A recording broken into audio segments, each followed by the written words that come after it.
రక్షించాల్సిన వాళ్ళే భక్షిస్తుంటే సహజంగానే ఆవేదనతో అటు హెచ్సియు విద్యార్థులు కానీ దేశవ్యాప్తంగా పర్యావరణవేత్తలు కానీ ఉద్యమం చేసినారు. కానీ దీని వెనకాల అసలు రేవంత్ రెడ్డి గారు ఇంత హడావుడి, ఇంత హంగామా ఎందుకు చేస్తున్నారు అని మేము ఆరాధిస్తే దీని వెనకాల దాదాపు 10,000 కోట్లను దోచే ఒక భారీ స్కామ్కు వారు తెరదీసినట్టుగా మాకు సమాచారం అందింది.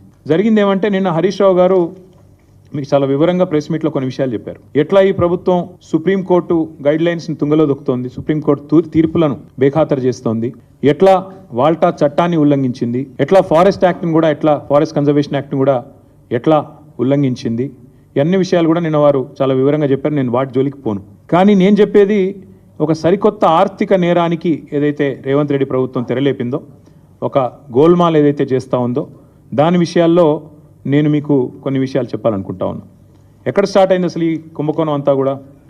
అసలు ఇందాక నేను చెప్పినట్టు ఈ భూమి ఏదైతే ఉన్నదో, ఈ 400 ఎకరాల అడవి భూమి అనే మాట నేను చాలా స్పష్టంగా, అటవీ భూమి అనే మాట పూర్తిగా ఉన్న అవగాహనతో మాట్లాడుతున్నా. అది కూడా చాలా స్పష్టంగా సుప్రీంకోర్టు తీర్పుల ఆధారంగా మాట్లాడుతా ఉన్నాను. ఎందుకంటే నిన్న హరీష్ రావు గారు మీకు చెప్పారు, మీరు చూశారు. సుప్రీంకోర్టు 1996లోనే, అంటే దాదాపు 30 ఏళ్ల కిందటనే స్పష్టమైన తీర్పు ఇచ్చింది. అడవి అని ప్రత్యేకంగా రిజర్వ్ ఫారెస్ట్ అని డిక్లేర్ చేయకపోయినా అడవులకు ఉండాల్సిన లక్షణాలు ఉంటే, 0.4 క్యానపీ ఉంటే ఖచ్చితంగా అది ప్రైవేట్ ల్యాండ్ అయినా, ఓనర్షిప్ ఎవరిదైనా ఖచ్చితంగా దాన్ని అటవీ భూమిగానే గుర్తించాలి అని సుప్రీంకోర్టు తీర్పు ఇవ్వడమే కాకుండా సుప్రీంకోర్టు రాష్ట్ర ప్రభుత్వాలకు ఆదేశం కూడా ఇచ్చింది. ఏమని?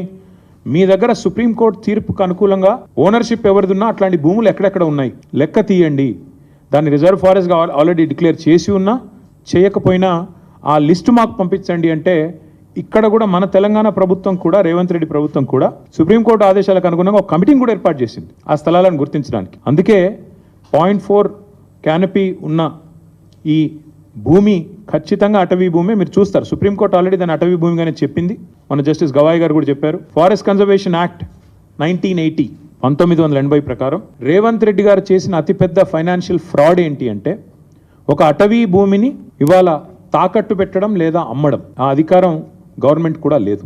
మీకు తెలుసు, పోడు పట్టాలు మేము ఇచ్చాం గతంలో. పోడు పట్టాలు కూడా మీకు తెలుసు, ROFR కింద పోడు పట్టాలు కూడా they won't give you complete rights on the land. మీరు దాన్ని అక్కడ సాగు చేసుకున్న దానికి అవకాశం ఉంటుంది, పొజిషన్కి అవకాశం ఉంటుంది తప్ప ఓనర్షిప్ ఉండదు, దాన్ని అమ్మేదానికి అవకాశం ఉండదు పోడు పట్టా విషయంలో కూడా.